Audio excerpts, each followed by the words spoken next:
കൊടംപുളി ചേർത്ത നല്ല എരിവുള്ള മീൻകറി.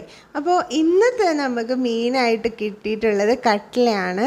അപ്പോൾ അത് നന്നായിട്ടൊന്ന് കഴുകി വൃത്തിയാക്കി എടുത്തിട്ടുണ്ട്, കഷ്ണങ്ങളാക്കി ഇതേ വെച്ചു. ഇനി നമുക്കതിലേക്ക് കുറച്ച് ചുവന്നുള്ളിയും വേപ്പിലയും പച്ചമുളകും വെളുത്തുള്ളിയും തക്കാളിയൊക്കെ കൂടി ഒന്ന് വഴറ്റിയെടുക്കാം. ഇനി ആ വഴറ്റിയെടുത്തതിലേക്ക് നമുക്ക് ചേർക്കാനായിട്ട് കുറച്ച് തേങ്ങയും മുളകും മഞ്ഞൾപ്പൊടിയും ചേർത്ത് അരപ്പുണ്ടാക്കാം.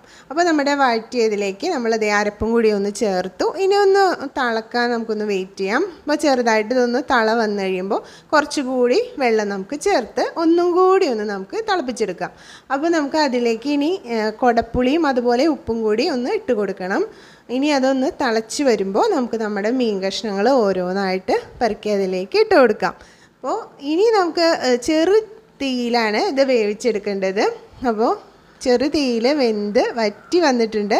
ഇനി നമുക്ക് ഉള്ളിയും താളിച്ചതിലേക്ക് ചേർക്കാം. അപ്പോൾ ഇന്നത്തെ നമ്മുടെ മീൻകറി